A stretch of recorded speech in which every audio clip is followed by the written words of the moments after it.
매주 월요일 날 북한 상황에 관해서 날카롭고 그러나 아주 정확한 연구에 의해서 밝혀주시는 고영한 선생님 모셨습니다. 어서 오십시오. 안녕하십니까. 네, 북한 상황은 좀 이따 얘기하고 우선 이번 총선 그 우리 선거 결과 지금 사전 선거가 이상하다는 얘기가 지금 저희 이봉규 TV도 많이 지적하고 여기저기서 나오는데 어떻게 보셨습니까?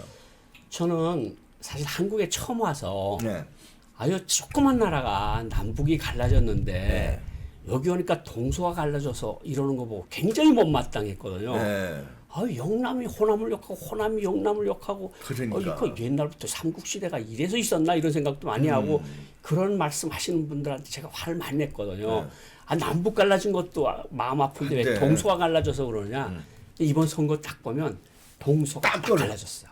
그냥 요 부산, 울산, 경남에서부터 강원도까지가 빨간색. 네. 여기 목포에서부터 시작해 요쪽은 다 파란색. 네. 제주도까지 그렇잖아요. 파란색. 제주도까지 파란색이잖아요.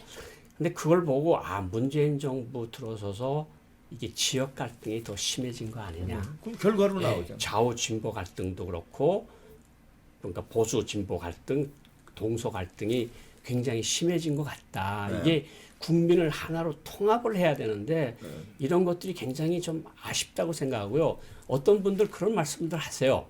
뭐 사실 법률권 쪽에 있는 분들이 그런 얘기를 하는데 전 보수주의자라는 걸 감추지 않습니다. 저는 덥습니다. 왜냐하면 공산 정권 하에서 당했던 사람들은 제가 그냥 뼛속에 느껴서 그 뼈 그냥 세포 하나하나에 다 그 트라우마가 들어가 있거든요. 그래서 아니까. 이 사회주의, 공산주의, 평등 이런 개념을 전혀 믿질 않아요. 네. 그래서 제가 와서 보수의 가치를 계속 지켜왔는데 근데 이번에 뭐 어떤 분들께서 어떻게 법률권에 있는 분들께서 뭐 그런 말들 하잖아요. 자민련 수준으로 쪼그라들었다. 영남당이다. 네. 미래통합당이 전 거기에 동의하지 않습니다. 왜냐하면 자민련은 충청도 당이라고 할 수 있었잖아요. 그렇죠.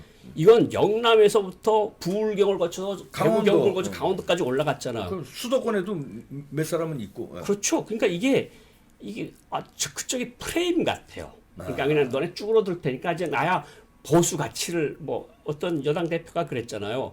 보수 가치 뭉그러뜨려 버리겠다. 괴멸시키겠다. 저는 이런 말들이 또 이런 선거 끝난 다음에 또 그런 말도 나왔잖아요. 대구는 일본에 가 붙어라. 야, 진짜 그런 말도 그러니까 나왔어. 오피니언 리더라고 하는 대학 교수라고 명예 교수라는 사람이 지금 독도 가지고 우리가 얼마 지금 우리가 심각하게 싸우고 있습니까? 일본하고 영토 문제 가지고. 그러니까요. 대구 경북이 작습니까 우리나라에서? 아유. 그걸 일본하고 가져가라니요. 그러면 반대의 말에서 이쪽에서 그러면 전남 목포는 중국에 가라. 우리나라는 어떻게 되는 거예요? 이렇게 말해도 할 말이 없는 거 아닙니까? 북한만 남는 거야? 세상에 이런 왜 자꾸 지역 갈등을 조장하는 이런 것들을 하는지 그리고 제가 꼭 한마디 하고 싶은 거는 네. 뭐 대구 경북 뭐 이런 얘기들 많이 하잖아요. 네. 근데 사실 영남에 보면 이번에도 보면 경남에서 한 3석, 네. 부산에서 한 3석, 네.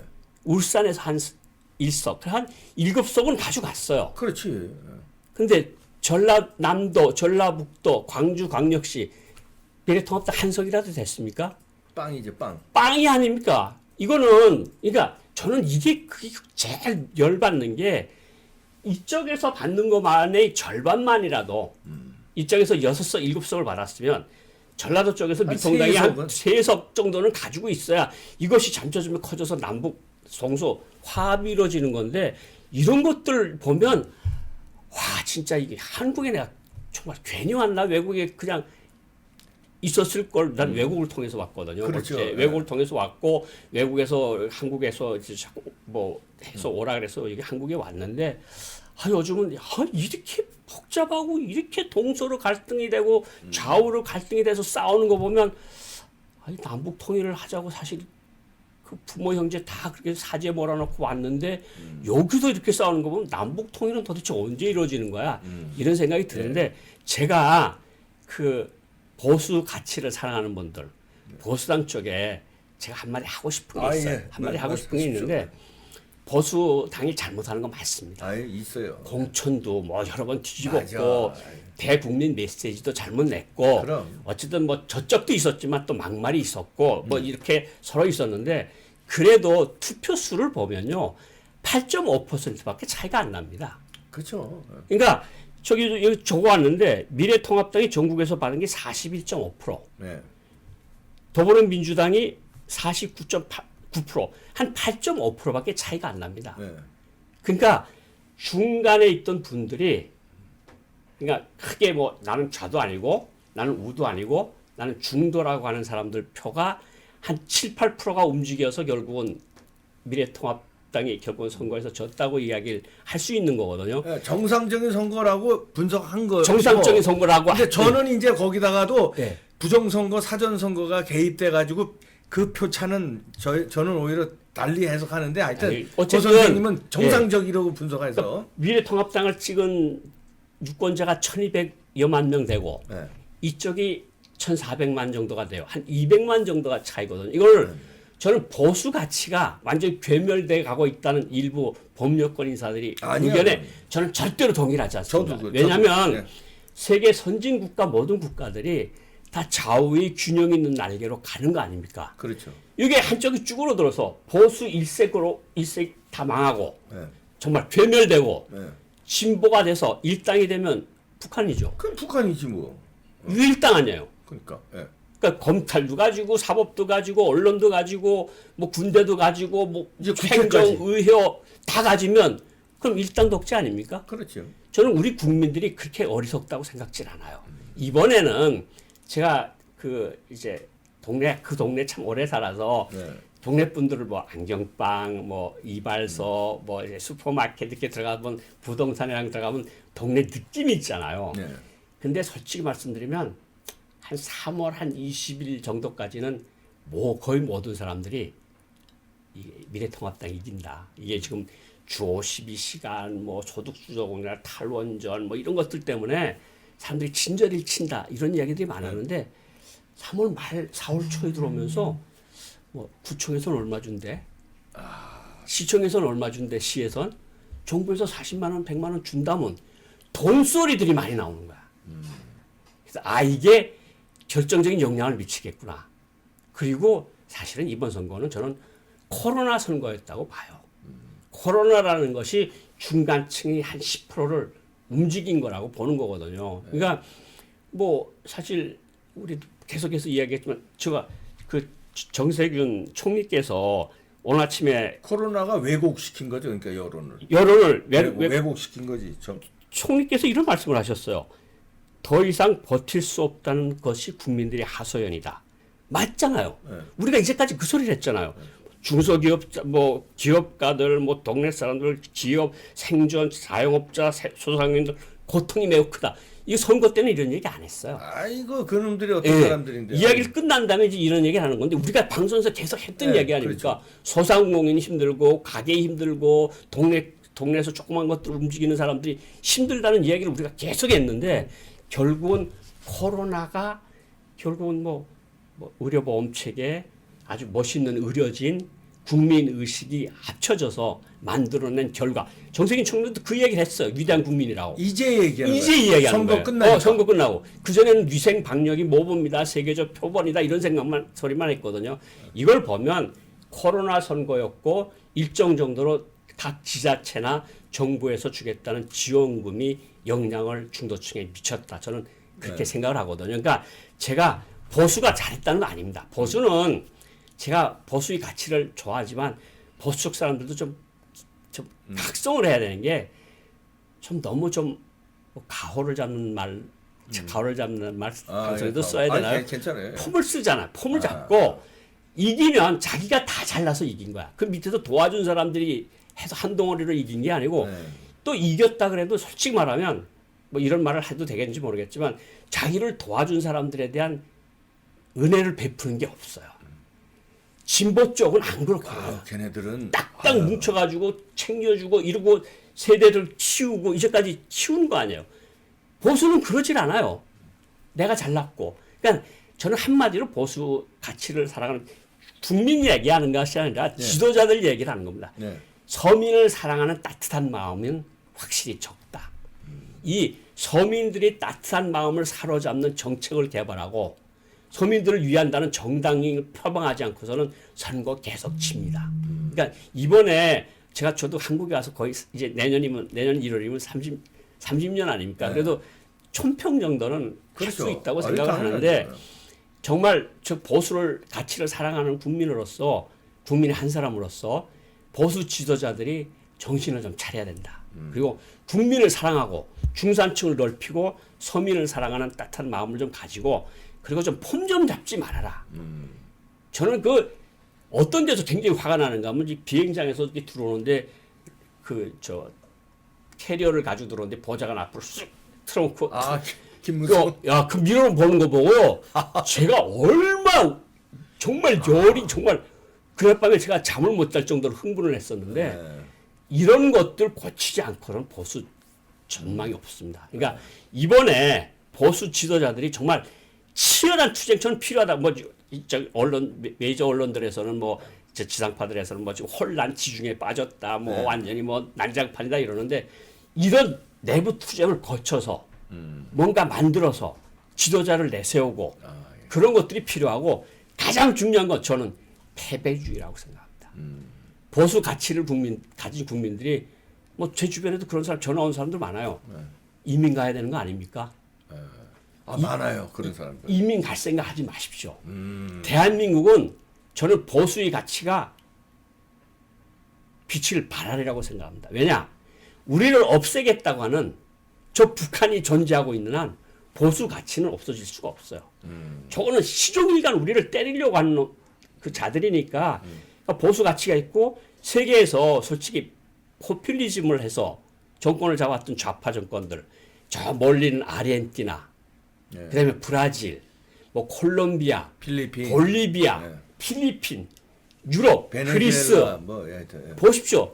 그냥 온 나라가 거지가 된 거 아닙니까? 그 2002년도 한일 월드컵 때 그 아르헨티나 축구 대표단이 어떻게 온지 기억나시죠? 국가나 축구협회에서 비행기 표값을 줄 형편이 안 돼서 선수들이 자기 각자로 돈을 내고 월드컵에 와서 볼을 찬 거예요. 아르헨티나 선수들이. 그 세계 강국인, 축구 강국인 그 나라가 결국은 다 때려 먹고 나라가 빈 세대가 정말 그 빚을 넘겨주고 그러니까 결국은 아르헨티나라는 나라가 50년대, 60년 초반까지 미국보다 잘 살던 나라가 지금 그냥 위기 때마다 아르헨티나 국가 부도 계속 이야기 나오는 거 아닙니까? 베네수엘라 보십시오. 제일 세계에서 기름이 많이 나온다는 나라가 기름이 없어서 주유소에 1.5kg, 2kg씩 줄 서는 나라. 그리스 보십시오. 그리스는 그래도 조금 정신을 좀 차리는 것 같은데 그리스가 거의 포퓰리즘하다 거의 망한 정권이거든요. 그렇죠. 망한 나라. 저는 국민들이 현명하게 이게 어느 정도 성장해서 거기서 나오는 거로 적자를 잘 배분을 해서 국민 모두가 골고루 잘 사는 사회를 만들자는 이 보수의 가치가 없어지라고 생각 안 하는데 제일 제가 걱정하는 건 이민 가야 되는 거 아니야? 이런 식으로 패배주의에 빠지는 건 정말 안 된다. 정말 세상에서 제일 나쁜 것이 아무것도 안 돼. 이젠 졌어. 이젠 그만둘 거야. 이러면 이거는 실제 선거에서 진 것보다 더 큰 겁니다. 중요한 지적이에요. 이제 분발해서 다시 일어서서 나라가 그래도 좌우 날개를 가지고 균형 있게 발전시켜 나가도록 만드는 것이 보수 가치를 가진 국민들이 할 일이고 그것을 실현하는 건 보수 지도자들이 할 일이고 우리를 지금 시시각각으로 노리는 북한이 우리를 지금 먹겠다고 계속해서 미사일, 핵미사일, 생화학 무기 이런 것들을 계속해서 만들고 있는데 우리가 여기에 눌러서 아무것도 안 되니까 그냥 나 재산도 좀 있으니까 외국에 나갈래 이런 생각하시면 정말 안 됩니다. 저는 이 소리를 정말 꼭 하고 싶었어요. 그러니까 이게 보수 가치나 보수 이 사람들이 정말 정말 계속 선거 때마다 왜 지는 거야? 그럼 다음 대선도 또 지는 거야? 이런 생각을 하시면 안 되고 사실 우리가 이순신 장군 이야기할 때 항상 12척의 배를 가지고 그렇죠. 일제 일본 대군을 물리친 거 아닙니까? 우리 지금 110석을 가지고 있는 보수 쪽이 있어요. 이게 작지 않습니다. 110석. 그럼요. 정의당이 몇 석을 가지고 4 플러스 1이니 뭐니 그런 걸 다 하지 않았어요. 그러니까요. 100석이 정말 110석이 국회의원들이 똘똘 뭉치면 저는 문재인 정권 어떻게 뭐 지금 뭐 열린 민주당인가요? 네. 뭐 비상대책위원장 됐다는 사람 뭐 이제 검찰 다 뒤집어쓰겠다 뭐 이런 이야기들 하는 거 제가 방금 전에도 열린민주당 소리 듣고 왔는데 우리 국민들이 그렇게 폭주하게끔 그냥 몇 건이 움직이지 않은 대로 그렇게 가서 뭐 지금 국가보안법 폐지 문제 지금 사실 저는 국민들이 정부의 힘을 조금 중간 쪽에서랑 실어준 원인이 코로나라는 1차 대전이나 2차 세계대전에 비유하는 것을 겪고 있으니 그래서 조금이라도 힘을 주려고 한 거지 문재인 정권이 100% 마음에 들어서 줬다고는 생각지 않아요. 네. 여기서 착각을 해가지고 국민들이 우리한테 200석 거의 가까운 석을 줬으니 국가보안법도 해제하고 뭣도 하고 검찰도 다 뜯어고치고 검찰청장 내보내고 울산시장 선거니 뭐니 하는 것들 다 없애는 거로 한다 그러면 또 반작용이 크게 일어날 겁니다. 네. 그러니까 저는 이것을 신심을 가지고 네. 희망을 가지고 하나로 뭉쳐서 이 위기를 돌파해야 된다. 이 말씀 드리고 싶습니다. 자, 중요한 지적인데